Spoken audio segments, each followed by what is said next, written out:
I was straightening the collar of my son's graduation gown outside the auditorium, my hands trembling slightly with the particular pride that comes from watching a child survive something you weren't sure either of you would make it through, when I heard a voice behind me that I hadn't heard in 10 years. "Look at you, all grown up." I turned, and there he was, Wesley, the man who had walked out on us when our son was 8 years old, standing there in a suit that looked expensive and unfamiliar, smiling at Caleb like a proud father who had earned the right to be standing in that hallway at all. "I belong here," I heard him tell the usher moments later, gesturing toward the reserved front row seating meant for immediate family, his voice carrying the easy, entitled confidence of a man who had apparently convinced himself that 10 years of absence didn't erase a single privilege of fatherhood. I stood there, my chest tight with a decade of complicated grief and anger, unsure exactly how I was going to handle this on the single most important day of my son's life. And then a tall man in a dress military uniform walked through the auditorium doors, placed his hand gently on my shoulder, and Wesley's face went completely, unmistakably pale. "My name is Denise Carver. I'm 46 years old, and for the past decade, I have raised my son Caleb entirely alone, through elementary school struggles, through the particular chaos of adolescence, through every ordinary and extraordinary moment that a child needs a steady adult present for, moments Wesley chose, deliberately and without much explanation, to simply not be present for. Wesley and I married young, 23 and 25, and had Caleb 2 years into the marriage, and for 8 years, our life together looked, from the outside at least, reasonably stable. Wesley worked in commercial sales, decent money, occasional long trips that I later understood, with considerable pain, weren't always entirely about business. When Caleb was 8, Wesley left, packed 2 suitcases on a Tuesday afternoon while Caleb was at school, and told me, with a kind of casual detachment I still find difficult to fully process even now, that he needed space to figure some things out. He moved 3 states away within the month. He sent birthday cards for the first 2 years, sporadically, and then those stopped too. He missed every school play, every soccer game, every parent-teacher conference, every single milestone of the 10 years that followed, choosing, again and again, an absence that Caleb and I slowly learned to build our life around rather than continuing to wait for it to change. I met Marcus Delgado 6 years ago, introduced through a mutual friend at a moment in my life when I genuinely wasn't looking for anything beyond simply surviving each day as a single mother, building a career and raising a grieving, confused little boy who kept asking, for longer than I wanted him to have to ask, why his father had stopped calling. Marcus was, and remains, a Brigadier General in the Army, stationed at a base not far from where Caleb and I lived, a man whose steady, disciplined presence entered our lives slowly and carefully, never rushing, never pushing Caleb toward a relationship he wasn't ready to offer. It took nearly 2 years before Caleb, then 11, finally, hesitantly began calling Marcus anything beyond his first name. It took considerably longer before he trusted fully that this particular adult wasn't going to disappear the way the last one had.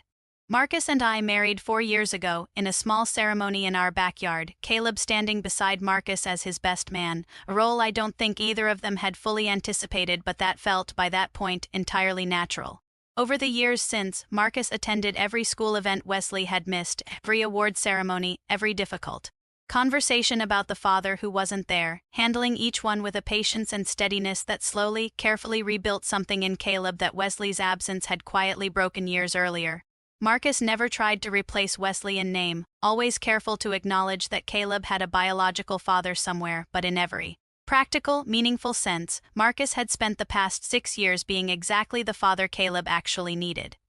I hadn't heard a single word from Wesley in nearly 4 years, the last contact being a brief, impersonal text wishing Caleb happy birthday that Caleb himself had read with a kind of flat, weary indifference that told me, more clearly than any conversation could have, exactly how completely he'd already emotionally released any expectation of his father's presence in his life.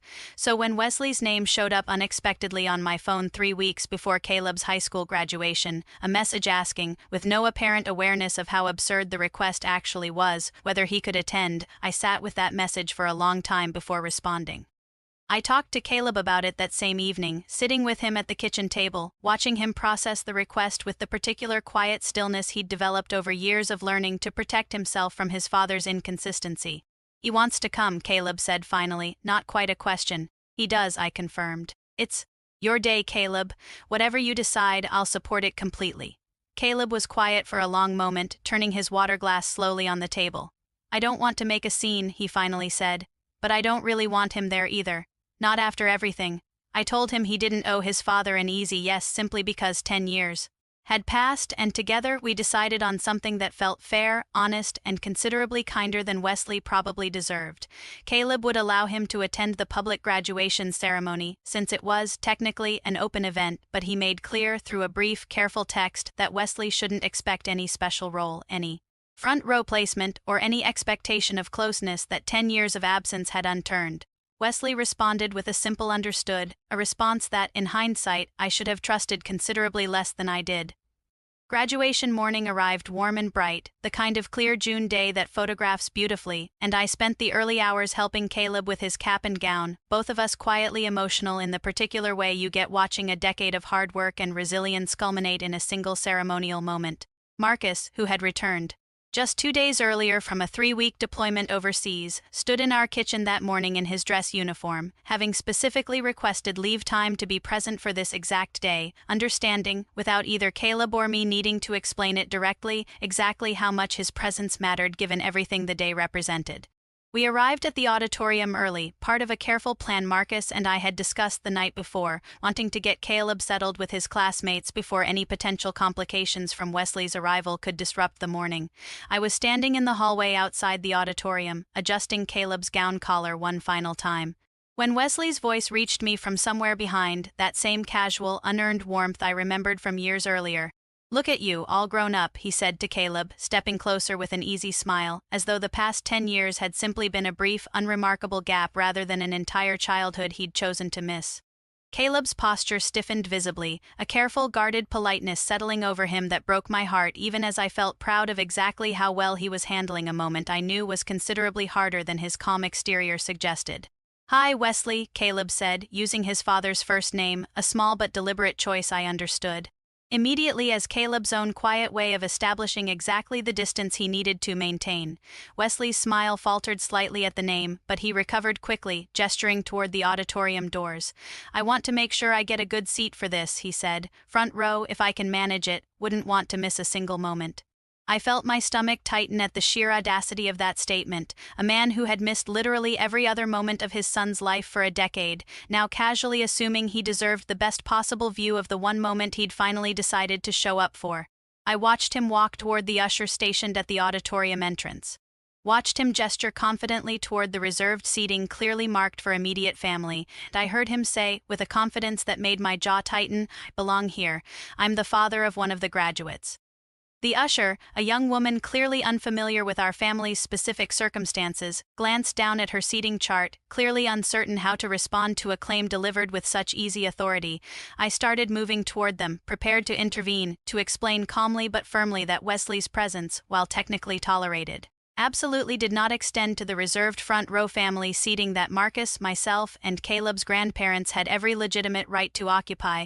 Before I could reach them, though, the auditorium's side entrance opened, and Marcus walked through, having stepped away briefly to speak with Caleb's principal about a small logistical matter regarding the diploma presentation order. Still fully dressed in his formal military uniform, medals catching the overhead light, his presence carrying the particular, unmistakable authority that comes from decades of earned rank and genuine command experience.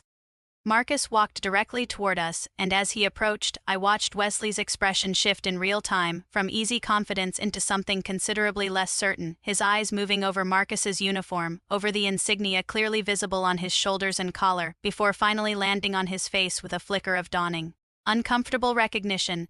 Marcus reached me, placed his hand gently on my shoulder in the quiet, steady gesture that had become entirely natural between us over 6 years of marriage, looked directly at Wesley with an expression that was polite but entirely unmistakably unreadable.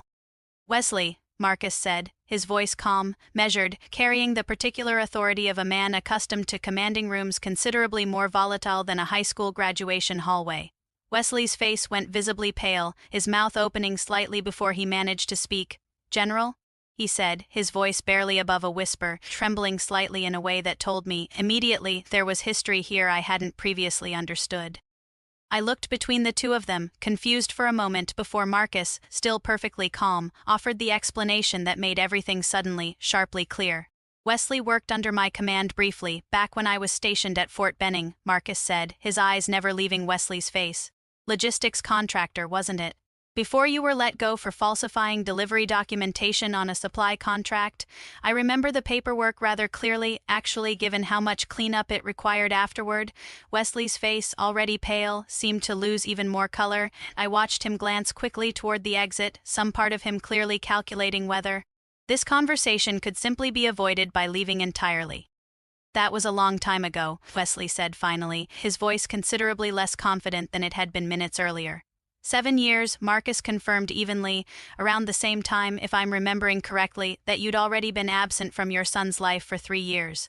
Small world, isn't it? The words landed with quiet, devastating precision, connecting in a single sentence the professional dishonesty Marcus had apparently discovered years earlier with the personal abandonment I'd been living through during that exact same period, 2 separate failures from the same man, colliding unexpectedly in a high school hallway a decade later.